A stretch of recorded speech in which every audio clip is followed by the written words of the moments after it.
Look, I done heard a lot of things, but in this video, the cops had to rescue a grandma that was stuck in the house with a serial killer. Kill me. No. Oh, inside her own home. Beat you here, but I can't organize. No. Don't do that, sir. Just kill me. And we're doing it for the families of victims. Victims?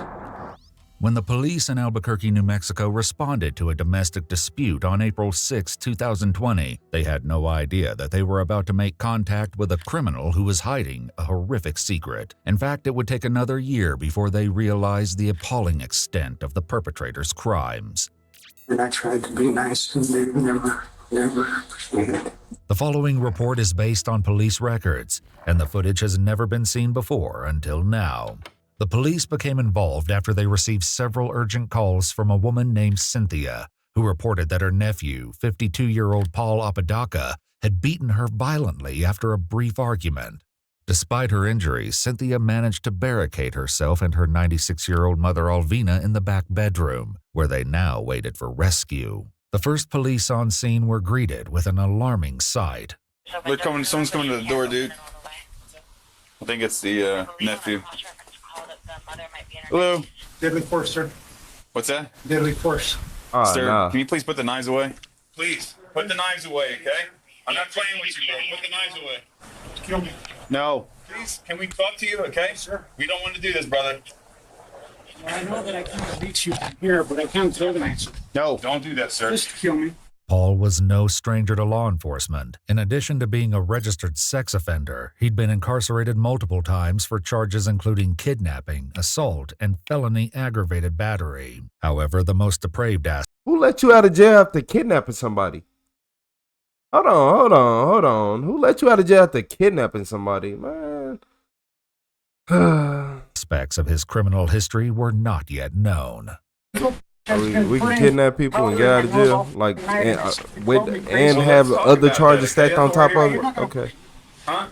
You're going to think I'm insane. Come on, buddy. Let's just talk, okay? No. Talk. Hostage situation. Let's talk. No. 3, 2, 1, I'll just walk back into the house. While these officers attempted to wrangle Paul, several others jumped the backyard fence to make contact with Cynthia and Alvina, still barricaded in the back of the house. Paul just beat the crap out of me. What did he hit you with? With the fist. Great. Very quickly, the officers realized that Cynthia's injuries were far worse than they originally thought. She's very, very beat up. Very beat up. So we need to get in there. I checked my mom. Okay. Give us 1 sec. We're going to get in there. This, law enforcement would eventually learn, was just a small example of Paul's capacity for violence. At the moment, the officers didn't yet know how far Paul was willing to go. Several police officers had entered the room Cynthia and Alvina were in, prepared to defend them if necessary. Despite the danger Paul posed, his grandmother Alvina was determined to ensure his safety, even at the expense of her own well-being. You need to go outside. They can't get medical attention until you step out the front. Okay. So go out the front door now with your hands up and empty. We're not messing around. I need you to stick to your man. Look me in the eyes with this. You need to go to the front door. I don't want you to hurt my grandson. And we're trying not to, ma'am. Go to the front, Paul. For God's sakes, he's mental. Did he hit you? My grandson. Since Paul was blocking the main exit, the officers called the fire department, Hey, Grandma. requesting a ladder to rescue the hostages through the window. And the grandma wonder why she aged like that. Yeah, that's why you aged like that. You probably would have been way younger if you weren't so attached to your grandson like that. Boy, that man is a grown man and he done lived his life way beyond it. This would prove to be easier said than done, especially when a new complication arose outside when another family member rushed to the scene in That an woman, emotional 95, state. she needs to be worried about herself. My grandma can't climb through that fucking ladder back there. I know. That's why we put a couple officers in there. Just shoot him. Shoot him. I don't care. That's my cousin. Kill Your him. car? Yes. Please wait inside your car. I can't. That's my grandma. That's my grandma. I get that, but you need to wait inside your car. I called you guys and I sat here and I right waited now, 3 you're taking our hours. attention off of this. Then and go onto do your you. job. I'm not Go doing inside your shit. car. You too. Luckily, the police managed to convince Cynthia to climb down the ladder. She was later taken to the hospital for medical attention and would tell a harrowing tale of how she got her injuries and the steps she took to protect her mother. So were you afraid that he was going to kick down the door? Yeah, well, I didn't know what he was crazy beating me like, I told you never to tell me nothing. Don't ever tell me what to do. Oh, please, Grandma. Grandma, you're gonna give her a heart attack. Oh, okay. I know, I seen that one. And then I kind of pushed him and I go, Mom, are you okay? Mom, please get up. And that's when he pooped out and he got her, Grandma, and don't touch me. Grandma, you okay? Don't touch me, she put her. And that's when I jumped up. Still at the scene, the next priority was getting Alvina out to join Cynthia as the officers tried to persuade her to leave. Okay, ma'am. In order for us to help him, we have to get you out. Come on. Nope. Ma'am, I need you to try to get down, okay? You can scoot down that ladder. You don't have to climb down it. All the people be so stubborn. You need to. You need to, okay? Eventually, the officers managed to coax Alvina out of the window and guided her safely down the ladder. Thank you. Seconds after, Paul appeared at the back door. Thank you, Miss Alvina. Keep walking out. Keep walking out. Walk out to the sound of my voice. Put your hands up now! Put your hands in the air. Drop whatever's in your hand. Put your hands up now! Put your hands up. Hands in the air. Step Put your down. hands up, you're about to get 40, sir! Step down. Put your hands up in the air. Turn around and face the house. Turn around. Put your hands behind your head and interlace your fingers. Put your hands down! Put your hands down! Be back! Okay. Turn over! Even with the suspect subdued, the emotional turmoil on scene was far from over. Hearing the shots and not realizing the officers had fired beanbag rounds, Alvina immediately became distressed. He's okay. He's okay. They didn't shoot him? No, he's okay. See, they just put him down, go. He's okay. Come on.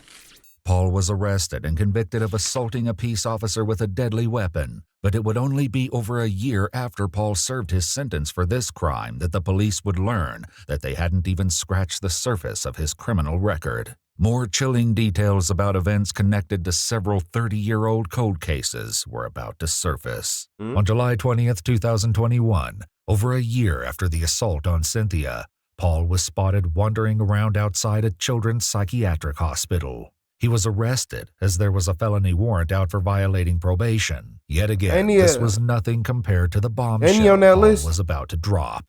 Got air conditioning back there, Paul? Why not? What'd you do? I murdered out here. I never told anyone. Why not? Wasn't as grateful and remorseful as I. Shockingly, the woman Paul mentioned had been murdered more than 3 decades prior, on the evening of June 22nd, 1988. As far as the police could tell, 21-year-old Althea had stepped out for a walk after an argument with her boyfriend, only to fall victim to a senseless crime they were never able to explain. Until now. Now, as the officers took Paul straight to the police station, 2 cold case detectives sat down with him to see if he was telling the truth. You didn't know Althea? Yeah, she was walking behind. She what? Althea was walking home from the day. I don't know. My intention was to rape. Okay. I stabbed her to death. I didn't know that I was going to do that. How many times did you stab her? Twice in the shoulder blade. It was twice in the left side. According to police reports from 1988, a neighbor heard Althea scream. She called the police as the attacker fled and Althea collapsed. Police and rescue units were immediately dispatched, but tragically, their efforts were not enough to save Althea, who soon passed away in the hospital. Several witnesses were able to describe the suspect, and a composite sketch was published in the local newspaper. Unfortunately, this didn't lead to any substantial leads, and the case eventually went cold. The detectives went to speak with Paul's brother, hoping to gain further insight. During the conversation, they broke some horrendous news. We're doing it for the families of the victims. Victims?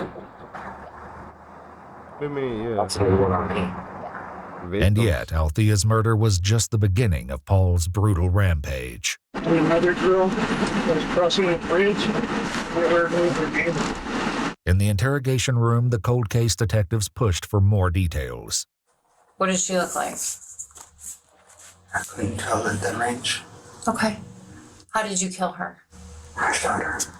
Mere months after Althea's murder, on September 9th, 1988, 13-year-old Stella Gonzalez was walking home with her friend Hope. The two girls were stopped by some men in a car who tried to pick them up. While Stella briefly spoke to them, Hope pulled her away as the car drove off. But minutes later, gunshots were fired in their direction, and Stella was tragically struck and killed. Depressingly, there were no witnesses to the crime besides Hope. The only potential lead came from a police officer who'd observed the girls walking, as well as a car which might have been a blue Chevrolet Chevelle with 3 Hispanic males inside. With no additional witnesses, this case went cold just like Althea's. Worse, all the files on the case were destroyed in a fire in the police station's evidence room in 2010. Finally, the cold case detectives asked Paul about one more victim he mentioned to the officers who brought him to the station. Can you look at this photo and tell me if you recognize this person right here on the phone? Yes, that's Caitlin. That's Caitlin? Yes. Okay. 32 years earlier, on the evening of July 16, 1989, 2 detectives stumbled upon what they thought was a traffic accident, only to discover a bone-chilling crime scene. The woman police found behind the wheel, later identified as 18-year-old Caitlin Arquette, had been shot twice in the head. The police would later learn she'd been driving home from a friend's house when she was disastrously intercepted. Notably, there was only one witness, none other than Paul Apodaca. He told the police he'd not seen what happened, but stopped to offer help just as they had. After providing his phone number, he slipped away from the scene unnoticed. Tragically, Caitlin succumbed to her wounds the next day, but no further evidence was found. Caitlin's mother, Mm-hmm. Lois Duncan, she wrote the series I Know What You Did Last Summer. She also wrote a book about her daughter who killed my Wait, daughter. what? And I read that. 6 years after Caitlin's... Hold up, what? Huh? The series I Know What You Did Last Summer. She also wrote a book about her daughter who killed my daughter. And I read that. 6 years after Caitlin's death, Lois hired a private investigator who allegedly had strong suspicions about Paul's involvement. But despite this, the case remained unsolved. Now, the harrowing details of what really happened to Caitlin would come to light at long last. So her mom was really the lady who wrote I Know What You Did Last Summer, the book? And who killed my daughter?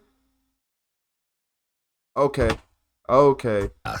When I saw her, I walked up to the car, had already shot her. Cerebral swelling had been on her face and head were swelling.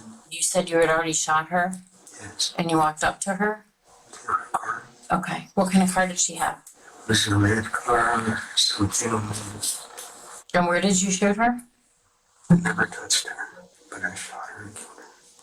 In a later interview, Paul further explained that Caitlin had pulled up next to him to stop at a red light. He fired twice, and when the light turned green, Caitlin pulled forward, crossing the median and crashing her car into a pole.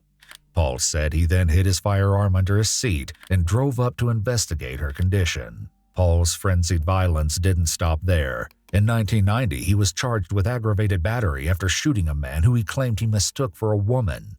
More disturbing insight connecting to this was just around the corner. However, before addressing this, the detectives questioned what motivated Paul to come forward with these terrible admissions after more than 3 decades of silence. It took me so long to know how much a pain have caused. What I considered the ultimate sin when I killed Althea. I thought that I could do no more harm.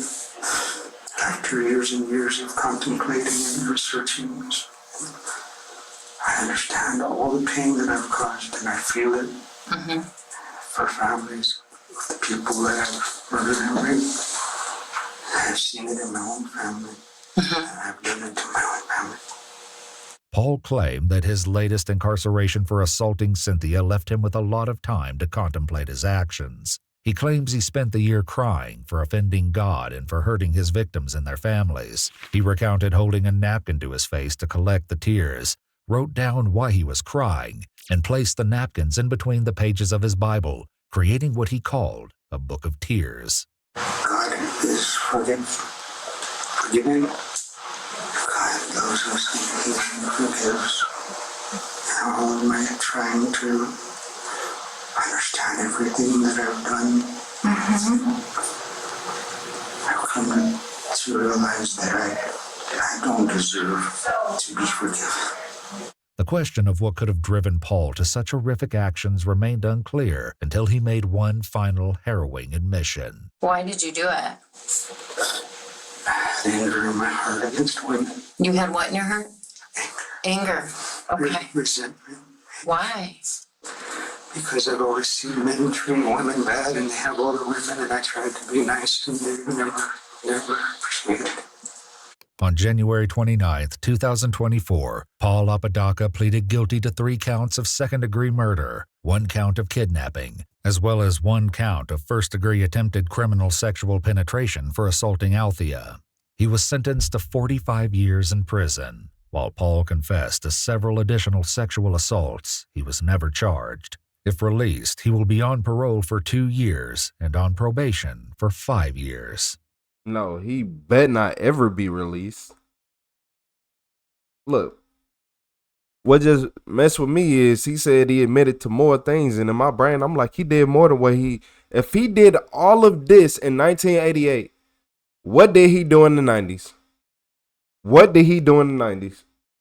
Like, man, you not finna tell me. That's why they said he probably admitted so much stuff from the 90s that it was crazy. They couldn't even put all in this video. Yeah. Yeah, he was on that list too. Rock people who, I ain't gonna say tell y'all how to live y'all life.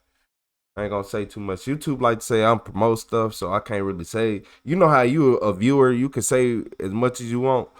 You know, sometimes we'll just get us a notification on our YouTube dashboard, and it's like, you know this, blah, blah, blah, community guideline. And you can only get so many. So, you know, a lot of people don't say a lot of things. But what I will say is, that boy is on that list. You hear me?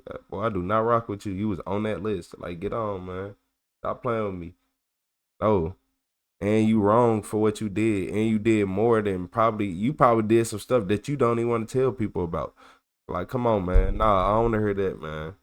I don't want to hear that. He probably did even worse. But look, y'all, I'm finna go ahead and get up out of here. It's 4:40 in the morning. So look, man, make sure y'all hit that like and subscribe button. Retro Gang, we out of here, y'all.